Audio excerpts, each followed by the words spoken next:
falar um pouquinho mais detalhadamente sobre o endométrio fino, porque eu sei que é uma coisa que angustia muita gente. A primeira coisa que é importante a gente saber é que o endométrio, ele se desenvolve ao longo do ciclo menstrual, se preparando para receber um embrião que vai chegar pela trompa através de uma ovulação no ciclo natural. Então, o que acontece? Acontece o seguinte, a paciente está menstruando, esse endométrio fica bem fininho, e aí, esse endométrio, com o crescimento do óvulo, recebe o estímulo dado pelo estradiol, que é o principal hormônio produzido pelo folículo, e esse endométrio começa a crescer.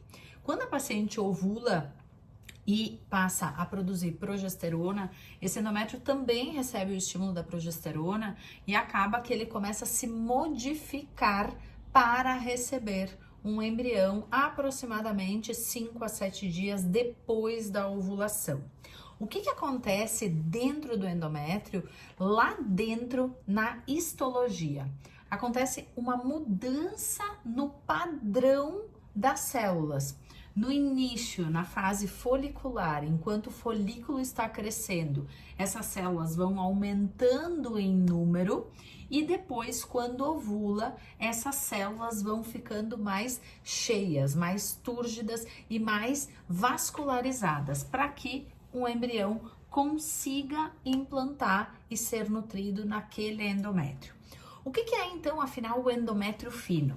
Quando a gente fala de endométrio fino, nada mais é do que a gente falar da representação daquele endométrio que cresceu ao longo do ciclo menstrual, que cresceu e que é representado por uma imagem na ultrassonografia. Então é importante dizer que quando a gente fala de um endométrio fino, a gente está falando da espessura que esse endométrio atingiu e a gente só tem como avaliar isso na ultrassonografia. Quando a gente considera um endométrio fino, a gente está dizendo o seguinte, que os trabalhos compararam pacientes com endométrio com espessura X, Y e Z e fizeram uma análise de quem que engravidava mais ou quem que engravidava menos.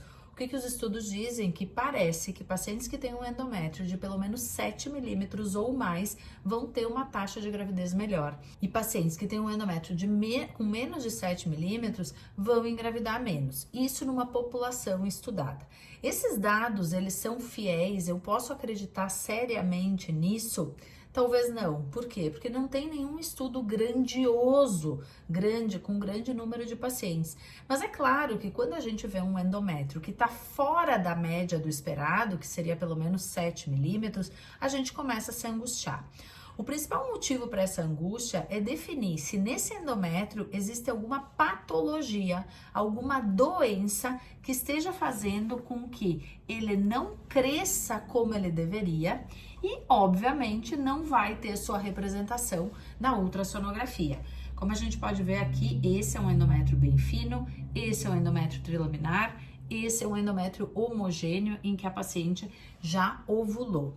Quando eu vejo esse endométrio fino, como eu estava dizendo, o que eu preciso é definir que não tem doença. Quais são as principais patologias que vão fazer com que o meu endométrio seja fino, que fique menos de 7 milímetros? As principais são sinéquias, que são fibroses no tecido endometrial, endometrites, que são processos inflamatórios crônicos, e eventualmente septos podem dar um endométrio mais fino, e alterações hormonais.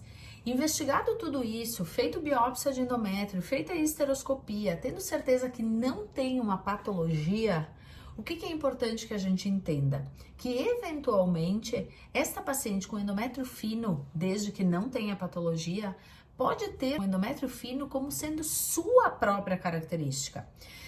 Esses dias eu tava pensando, como é que eu vou explicar isso? E aí eu fiquei pensando, um corredor que faz corrida de 100 metros, ele tem mais chance de ganhar se ele tiver a perna mais comprida. Bom, aquele que tem a perna mais curta, às vezes eu tento dar uma alimentação melhor, fazer alongamento, fazer musculação e a perna dele não fica mais comprida, porque a perna dele é mais curta. Não tem, é um padrão dele, ele nasceu com aquele tamanho de perna. Tá, mas se ele tem a perna mais curta, ele vai deixar de correr? Ele vai deixar de competir? Claro que o corredor que tem a perna mais comprida está em vantagem. Por quê? ele precisa fazer uma passada, talvez a passada que ele consegue fazer, ela é maior, porque ele tem uma característica própria. Ele nasceu com a perna mais comprida. Mas o que tem a perna mais curta vai deixar de correr? Não. Ele vai se esforçar mais. Então, o que eu quero trazer com isso? Que não tendo doença de endométrio, claro que nós vamos tentar espessar esse endométrio. Existem alguns recursos. Então, quando a gente fala de recurso, a gente fala de suplementação hormonal, a gente sabe que tem estudos falando sobre o AS, sobre o sildenafil, sobre preparado com plaquetas, sobre medicações que aumentam a produção de células inflamatórias dentro do endométrio para tentar espessar esse endométrio. Mas se eu tento essas ferramentas e mesmo assim o meu endométrio fino não espessa, talvez essa seja uma característica própria minha. Eu vou deixar de correr só porque eu tenho perna curta? Não, eu vou me esforçar um pouquinho mais e eu vou tentar correr sim para tentar ganhar essa corrida, né? E importante falar uma coisa para vocês. Às vezes as pacientes me perguntam, doutora, tu já teve caso de paciente que engravidou com endométrio fino? Claro que sim. E eu tenho que contar um segredinho que eu ouço muito poucos médicos falando, principalmente quando eu recebo paciente que vem, eu não estou engravidando por um endométrio fino. Dificilmente vai chegar uma paciente aqui que não esteja conseguindo engravidar naturalmente, cuja causa da infertilidade é exclusivamente um endométrio fino sem patologia. Não chega aqui uma paciente em que tem trompas boas, boa reserva, jovem, sêmen normal, não tem sinéquia e só tem endométrio fino e só por causa disso não engravida. Dificilmente nós vamos encontrar o endométrio fino como sendo uma causa isolada de infertilidade. E o que eu trago com isso? Que provavelmente o endométrio fino não permite que uma paciente engravide na fertilização, não exclusivamente por causa dele, se esse endométrio for sem doença, mas provavelmente porque tem uma associação com o embrião. Eu costumo brincar com as minhas pacientes de dizer que embrião bom gruda até nessa caneta. Um embrião bom gruda também em endométrio fino, desde que esse endométrio fino não seja doente, não tenha fibrose, não tenha patologias. Então, a minha mensagem com esse vídeo é a seguinte: endométrio fino, primeira questão, vamos investigar se não tem nenhuma patologia.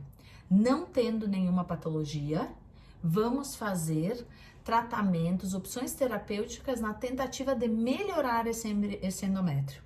Não teve como melhorar esse endométrio e não tem doença? Qual é o nosso próximo passo? Transferir embriões. Mesmo assim, não engravida, vamos olhar para esses embriões. Dificilmente um endométrio fino, como causa isolada, provoca infertilidade. Em geral, vai estar associada também a uma qualidade embrionária.